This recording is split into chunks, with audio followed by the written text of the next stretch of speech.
le sourire de l'âme. Avez-vous déjà entendu parler du sourire de l'âme? Bonjour, pour ceux qui ne me connaissent pas, je suis Mère Sonia. Je suis coach en nettoyage émotionnel et intuitif.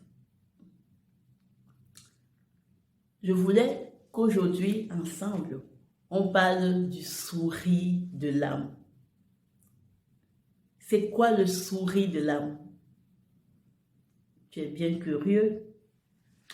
Je vais te donner mon avis là-dessus. Le sourire de l'âme, selon moi, c'est lorsque une personne a décidé de poser des actions, d'aller sur le chemin qui correspond à la direction que son cœur veut. Croyez-moi, ce n'est pas une décision facile à prendre. Avec tout notre conditionnement, notre programmation, nos croyances, nos peurs, ce n'est pas une décision facile à prendre. Le regard des autres, la famille, les amis, les connaissances, la société, on va te dire, tu as changé. Tu n'es plus la même.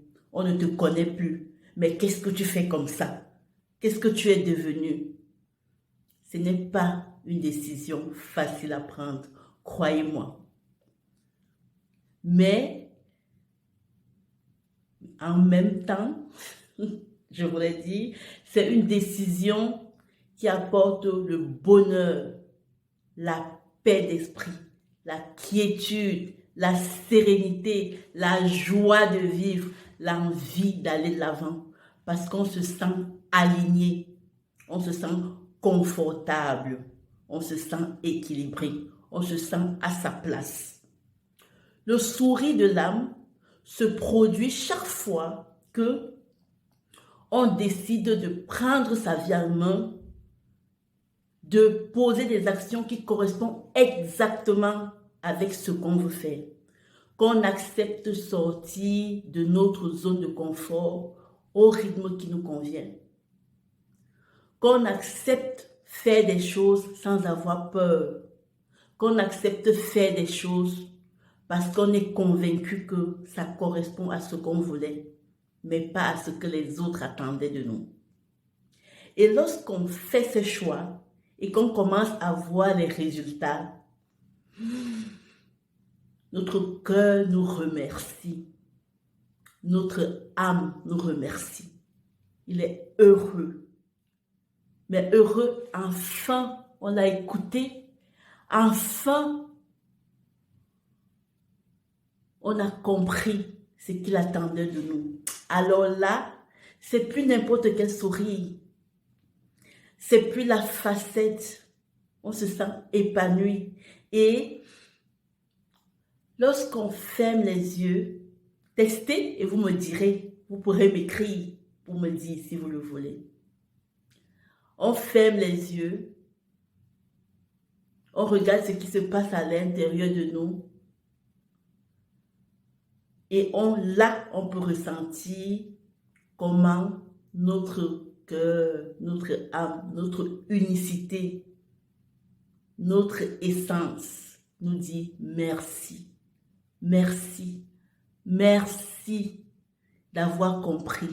Merci d'avoir osé d'être toi, tout simplement. Merci. Et là, c'est pas un sourire de facette. C'est pas un sourire pour plaire aux autres. C'est pas un sourire pour faire semblant.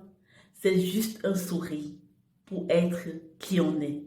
Et alors là, ça change tout.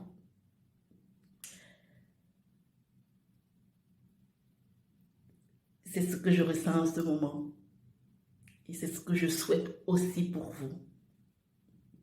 Pour y arriver, il faut prendre une décision. Pour y arriver, il faut faire un choix de répondre aux besoins de son âme, aux désirs de son âme. Quand on commence à répondre aux besoins, aux désirs de son âme, alors naturellement, le sourire de l'âme n'est qu'une évidence. La première étape souvent, c'est d'en prendre conscience qu'on n'en est pas là. Et quand on prend conscience, on peut se rendre compte qu'il y a des freins, qu'il y a des blocages, qu'il y a des choses qui nous embêtent et qui nous empêchent. Possible des fois que ce soit les blessures émotionnelles. Oui, ça c'est ma spécialité. Lorsqu'on souffre des blessures émotionnelles, c'est difficile d'atteindre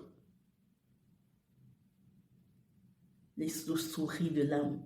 C'est difficile parce que lorsqu'on souffre des blessures émotionnelles, on n'est pas aligné. On ne fait pas ce que notre corps, notre esprit veut. Voilà. Si c'est quelque chose qui vous intéresse, sachez que répondre aux désirs de votre âme, c'est ma priorité.